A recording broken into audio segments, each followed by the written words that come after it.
Syria में Israel से अचानक आई कयामत। सैकड़ों ठिकानों पर इजराइल की सीरियल स्ट्राइक। गजा ईरान के बाद जंग का नया मैदान, सीरिया में कोहराम। डिफेंस मिनिस्ट्री मिलिट्री बेस पर बरसा बारूद। इजराइल की चेतावनी, जारी रहेगा ऑपरेशन।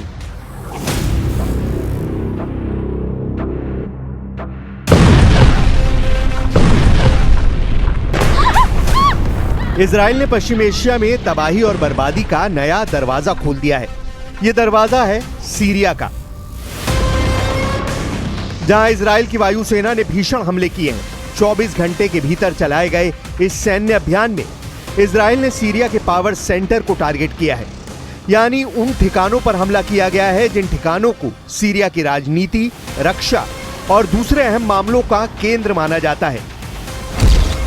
इन हमलों में राजधानी दमिश्क में मौजूद रक्षा मंत्रालय, जनरल स्टाफ कमांड की बिल्डिंग, राष्ट्रपति भवन के पास मौजूद मिलिट्री बेस और स्वेदा की तरफ बढ़ती सीरिया की सैन्य टुकड़ियों को टारगेट किया गया है।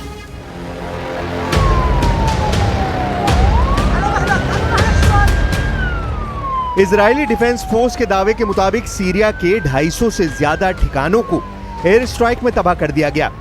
इजराइल का कहना है कि यह कार्रवाई ड्रूज समुदाय पर हो रहे अत्याचार को रोकने के लिए की गई है। स्वेदा में सीरियाई सेना के बढ़ते काफिलों को इजराइल ने पहले ही चेतावनी दी थी। जब सेना नहीं रुकी तब टैंकों को निशाना बनाकर बमबारी की गई। वीडियो फुटेज में तबाही की तस्वीरें साफ देखी जा सकती हैं। जलते हुए टैंक, तबाह सैन्य ट्रक और बिखरे पड़े शव। एक एक तस्वीर रोंगटे खड़े कर देने वाली है। ये तस्वीरें बताती हैं कि इजराइल की वायुसेना ने सीरिया पर चंद घंटों के भीतर कितना प्रचंड हमला किया है। आईडीएफ ने साफ कहा, यह सिर्फ शुरुआत है। अगर सेना नहीं हटी तो दमिश्क की दीवारें भी हिल जाएंगी। इस हमले में सीरिया के कई कमांड पोस्ट, रडार स्टेशन और एयर डिफेंस यूनिट्स तबाह हुए हैं। इजरायली सेना ने ऑपरेशन को रिस्ट्रेन्ड एक्शन कहा है, लेकिन जमीनी हकीकत कुछ और कहती है। दमिश्क धमाकों से थर्रा उठा है। राष्ट्रपति भवन के पास हुए हमले को इजराइल की सबसे बड़ी पॉलिटिकल वार्निंग माना जा रहा है। यह सीधे तौर पर सीरियाई सरकार को चेतावनी है, रूस से हटो नहीं तो शासन हिलेगा। दक्षिण सीरिया का स्वेदा शहर इस वक्त गृह युद्ध की सबसे भयावह तस्वीर बन चुका है। 4 दिनों तक ड्रूज और बेदौइन समुदाय के बीच खूनी संघर्ष चला, जिनमें अब तक 350 से ज्यादा लोगों की मौत की पुष्टि की जा चुकी है। ये झड़पें अचानक नहीं भड़की। पिछले कई महीनों से स्थानीय आपराधिक ग्रोहों, हथियारबंद गुटों और सरकारी चुप्पी ने इस टकराव को जमीन दी। ड्रूज समुदाय का आरोप है कि सीरियाई सेना और खुफिया एजेंसियां इन ग्रोहों को संरक्षण दे रही हैं। यहां तक कि सरकारी रक्षा बलों पर भी हमले के आरोप लगे।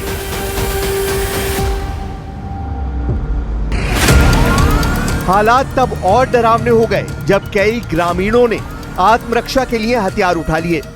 इसी दौरान इजराइल की एंट्री हुई। जब स्वेदा में हालात हाथ से बाहर निकलने लगे और सीरियाई सेना की टुकड़ियां आगे बढ़ी तो आईडीएफ ने कार्रवाई की शुरुआत की। इजराइल ने खुले तौर पर कहा है कि हम ड्रूज समुदाय को अकेला नहीं छोड़ेंगे। इसका सीधा मतलब है सीरियाई सरकार और ड्रूज समुदाय के बीच अब एक तीसरा खिलाड़ी भी मैदान में उतर चुका है। लेकिन ड्रूज समुदाय को लेकर जो आरोप सीरिया की सरकार पर लगाए जा रहे हैं, उनसे सरकार के मंत्री अपना किनारा कर रहे हैं।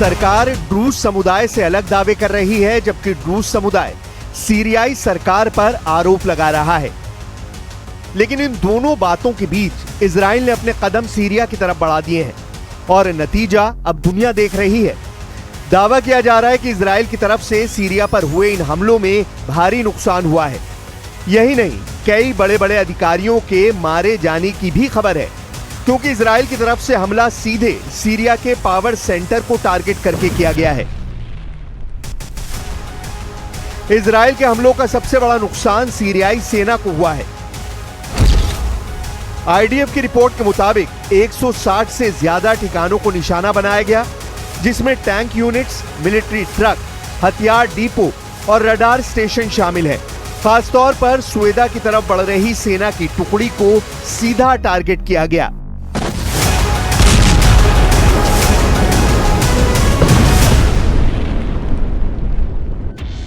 कई टैंक और ट्रांसपोर्ट वाहन जलकर राख हो गए। सबसे चौंकाने वाला हमला दमिश्क के दिल पर हुआ। वहां जहां सेंट्रल स्टाफ कमांड बिल्डिंग है, राष्ट्रपति भवन के पास मिलिट्री बेस और रक्षा मंत्रालयों को मिसाइल से उड़ाया गया।